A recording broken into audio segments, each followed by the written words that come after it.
आज हम बात करेंगे फ्यूचर ग्रुप के बारे में। क्या है फ्यूचर ग्रुप का पूरा डिटेल एनालिसिस करने की कोशिश करेंगे हम इस वीडियो में। नमस्कार, मैं अजीत सिंह स्वागत करता हूं आपका चैनल ठाकुर कैपिटल में। कंपनी स्टार्ट हुई 2000 में, इनकॉर्पोरेट हुई 2007 में। 2001 में फ्यूचर ग्रुप ने एक अपना ब्रांड लॉन्च किया, बिग बाजार, और ये बहुत ही सक्सेसफुल ब्रांड रहा फ्यूचर ग्रुप के लिए। और यहां से काफी बढ़िया तेजी से एक्सपांशन किया फ्यूचर ग्रुप ने, जो कि किशोर बियानी जी ओन कर रहे थे। और उसके बाद देखें तो सबसे सस्ते 7 दिन जो बिग बाजार का रिपब्लिकन डेज ऑफर था, आपने भी कभी ना कभी उसमें जरूर शॉपिंग की होगी, और अगर की है तो जरूर आप कमेंट करें। बहुत से ब्रांड को फ्यूचर ग्रुप ने इसी ड्यूरेशन में लॉन्च किया, जैसे होम टाउन, एफवीबी, सेंट्रल और भी काफी ब्रांड। 2007 में बहुत तेजी से फ्यूचर ग्रुप एक्सपांड कर रहा था, और इसी 2007 में फ्यूचर ग्रुप ने फ्यूचर जनरल इंश्योरेंस बिजनेस में भी इंटर करने की कोशिश की और वहां पे भी काम करने की कोशिश की। अब दो चीजें थी फ्यूचर ग्रुप के पास बिजनेस एक्सपांशन करने का। सबसे पहले तो अपनी इक्विटी बेच के, और दूसरी चीज डेट से। तो कंपनी ने जो दूसरा ऑप्शन है वो चूज किया। कंपनी ने डेट से मतलब कर्जा लेके एक्सपांशन तेजी से चालू किया। और यहां पे देखें तो यही चीज फ्यूचर ग्रुप के लिए आगे जाके बहुत बड़ा एक प्रॉब्लम बनी। बात करें तो 2008 के क्राइसिस के बाद 2009 में वापस एग्रेसिवली फ्यूचर ग्रुप ने डेट वापस लिया, कर्जा वापस लिया अपने मार्केट शेयर को बचाने के लिए। मतलब जो कंपनी बिजनेस कर रही है उस बिजनेस का मार्केट शेयर बचाने के लिए। उसके बाद क्या होता है, दो कंपनियां और इंटर करती हैं इस सेगमेंट में। वो सबसे पहली कंपनी राधा किशन दमानी जी की डी मार्ट, और सेकेंड कंपनी मुकेश अंबानी जी की रिलायंस रिटेल। अब यहां कंपटीशन बढ़ने लगा। हम लोग बात कर रहे हैं क्या और क्यों डाउनफॉल रहा फ्यूचर ग्रुप पूरी तरीके से।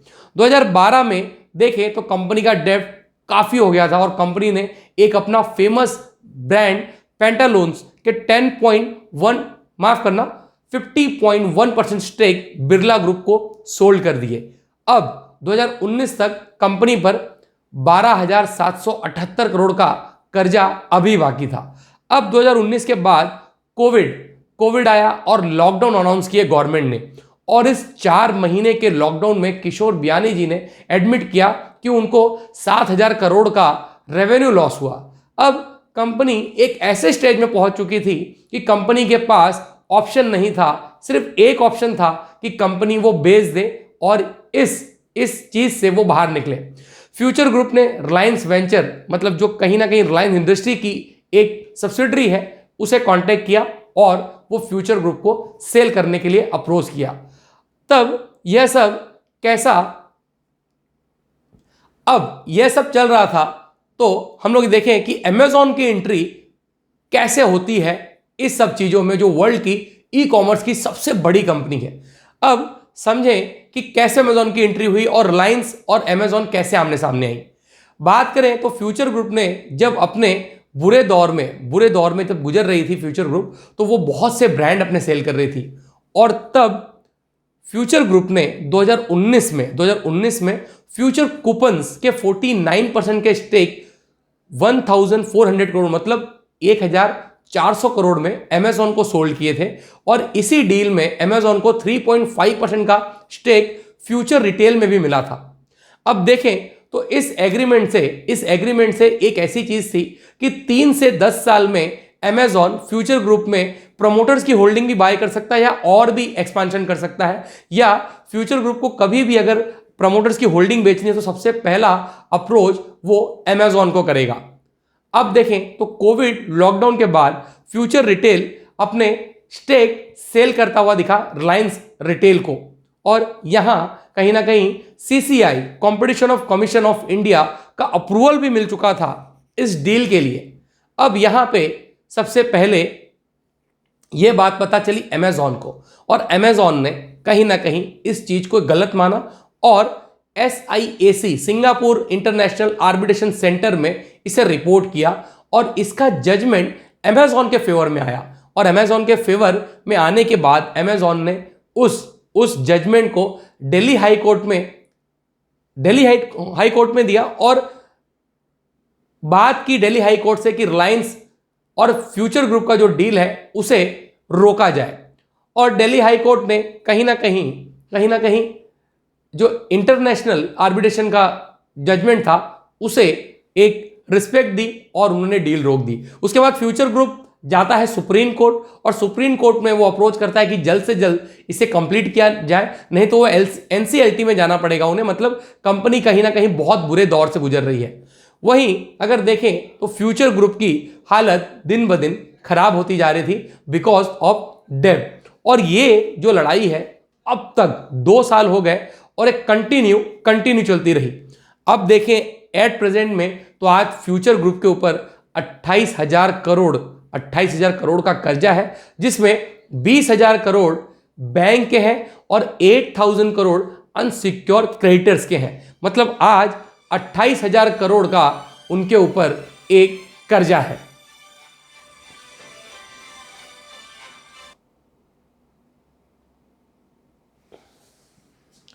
अब बात करते हैं क्यों दोनों इंटरेस्टेड थे, मतलब अमेजॉन और रिलायंस फ्यूचर ग्रुप में। रिलायंस रिटेल तेजी से एक्सपांशन कर रहा है और डाइवर्सिफाई कर रहा है अपना बिजनेस। रिलायंस इंडस्ट्री के पास एक कैश काउ है, मतलब रिलायंस पेट्रोकेमिकल, जहां से वो 50,000 करोड़ नेट प्रॉफिट जनरेट करते हैं हर साल अपने ऑयल एंड रिफाइनरी बिजनेस से। और कहीं ना कहीं उसी बेसिस पे उन्होंने रिलायंस जियो भी एक 2 लाख करोड़ के इन्वेस्टमेंट से खड़ा किया है। और आगे देखें तो आने वाले टाइम में आज जो 800 बिलियन डॉलर का ये जो रिटेल बिजनेस है वो 2026 तक 1.7 ट्रिलियन डॉलर के होने की संभावनाएं हैं। अब यहां पे देखें तो जो रिलायंस है आज 25,000 आउटलेट पैन इंडिया में ऑपरेट कर रहा है और वो कहीं ना कहीं चाहता था कि वो तेजी से इस इंडस्ट्री में मार्केट लीडर बने। और इसीलिए कहीं ना कहीं रिलायंस रिटेल फ्यूचर ग्रुप को एक एक्सपांशन की तरह देख रहा था और उसमें कंटिन्यू स्टेक ले रहा था। अब बात करें अमेजॉन की बात करें तो फ्यूचर में अभी तक अगर बात करें इंडिया में तो रिटेल में FDI का जो इन्वेस्टमेंट है वो नहीं हो सकता। मगर जब फ्यूचर में कभी ना कभी अगर पॉलिसी बनेगी कि FDI रिटेल में भी इन्वेस्टमेंट कर सकते हैं, तो अमेजॉन चाहता था कि वो फ्यूचर ग्रुप के जरिए इंडिया में कहीं ना कहीं रिटेल सेगमेंट में वो इंटर करे। और इसीलिए वो दोनों जन, मतलब रिलायंस इंडस्ट्री और अमेजॉन दोनों इंटरेस्टेड थे फ्यूचर ग्रुप में। अब करंट सिचुएशन की बात करें तो रिलायंस रिटेल ने फ्यूचर ग्रुप को जो बिड की थी 24,713 करोड़ में बाय करने की, वो बिड वापस ले ली है। अब देखें तो क्यों विड्रॉल कर लिया रिलायंस रिटेल ने अपने बिड को, अब ये समझे तो अब देखें रिलायंस एक साल से ज्यादा से अमेजॉन से लड़ाई लड़ रही थी कहीं ना कहीं। और बात करें तो रिलायंस भी नहीं चाहती थी कि इतने बड़े जो वर्ल्ड का एक जाइंट है अमेजॉन, उससे वो कहीं ना कहीं लीगल टर्म में फाइट करे, क्योंकि ये कहीं ना कहीं नुकसान होता रिलायंस इंडस्ट्री का। अब बात करें तो एक ऐसी कंपनी जो 400 सिटी में प्रेजेंट है, 1700 से ज्यादा इसके स्टोर है और 35,000 से ज्यादा जिसका मार्केट कैप था, आज वो बैंकरप्सी के नजदीक में है। हमने डिटेल डिस्कशन किया कि क्या रीजन है जिसकी वजह से फ्यूचर ग्रुप बैंकरप्सी तक पहुंची। अब जो करंट सिचुएशन है उसमें 2020 के डेटा के हिसाब से बात करें तो 1700 में से 830 स्टोर रिलायंस ने ले लिए हैं फ्यूचर ग्रुप के और वो उस ब्रांड को रन कर रहा है, जिसमें से 550 स्टोर अभी भी फ्यूचर ग्रुप के पास है और 550 में से 70% स्टोर अभी बंद है बिकॉज उन्होंने वेंडर का पेमेंट नहीं किया है। इसलिए अब रिलायंस ने जो 830 स्टोर एक्वायर किए हैं फ्यूचर ग्रुप के, वहां से फ्यूचर ग्रुप को 60% रेवेन्यू आता था पहले। अब हम लोग ये देख सकते हैं कि 830 स्टोर रिलायंस रिटेल ने धीरे धीरे किस तरीके से एक्वायर किए। रिलायंस रिटेल जो फ्यूचर ग्रुप की कंपनीज को एक्वायर किया, वहां पे हम लोग ये देख सकते हैं कि सुप्रीम कोर्ट में भी ये जजमेंट रहा जस्टिस एनवी रमन जी ने पूछा कि किस तरीके से फ्यूचर ग्रुप रिलायंस रिटेल को अपने एसेट्स धीरे धीरे ट्रांसफर करता जा रहा है। तो कहीं ना कहीं फ्यूचर ग्रुप का यह बोलना था सुप्रीम कोर्ट में कि उन्होंने 2 साल से कोई भी रेंट पेमेंट नहीं किया है और रिलायंस रिटेल कहीं ना कहीं उस जहां पे उन्होंने रेंट पेमेंट नहीं किया है उसे एक्वायर कर रहा है और वहां पे जो एम्प्लॉई है उनको भी ऑफर कर रहा है कि वो डायरेक्टली रिलायंस रिटेल के साथ वो काम कर सके। आज की बात करें अगर रिलायंस की, तो अब क्या फ्यूचर ग्रुप में इन्वेस्टमेंट करना चाहिए? अब बात करते हैं मुद्दे की। फ्यूचर ग्रुप का मार्केट कैप 35,000 करोड़ था और आज ये सिर्फ 1,500 करोड़ बचा है। तो लोग ये देख सकते हैं कितनी बुरी तरीके से इन्वेस्टर्स के वेल्थ को वैनिश किया है फ्यूचर ग्रुप ने, जहां पे आज 28,000 करोड़ का कर्जा है फ्यूचर ग्रुप पे। 1700 जो स्टोर्स है उसमें से 850 स्टोर ऑलरेडी रिलायंस रिटेल ने एक्वायर कर लिए हैं। 550 स्टोर में से 70% नॉन एक्टिव है और 850 स्टोर जो रिलायंस रिटेल ने एक्वायर किए हैं वहां से 60% रेवेन्यू आता था फ्यूचर ग्रुप को। अब एनसीएलटी में जाना लगभग फ्यूचर ग्रुप का तय है।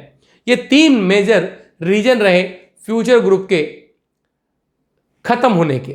देखिए, सबसे पहला डेब्ट, दूसरा कंपटीशन जो डीमार्ट और रिलायंस रिटेल से मिला, और तीसरा जो सबसे बड़ा कारण रहा वो अमेज़न और रिलायंस की लड़ाई में फ्यूचर ग्रुप कहीं ना कहीं पिस गया और हम लोग देखें तो वो धीरे धीरे खत्म हो गया।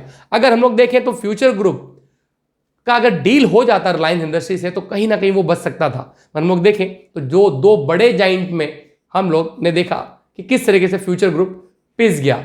अब हमेशा हम लोग देखें तो नेगेटिव न्यूज अगर कोई भी कंपनीज में आती है और कुछ भी बाइंग सेलिंग होती है तो वहां पे रिटेलर अपने स्टेक्स बढ़ाने लगते हैं। एक डेटा देखें तो जून 2019 में 23% रिटेलर के पास होल्डिंग थी फ्यूचर ग्रुप में।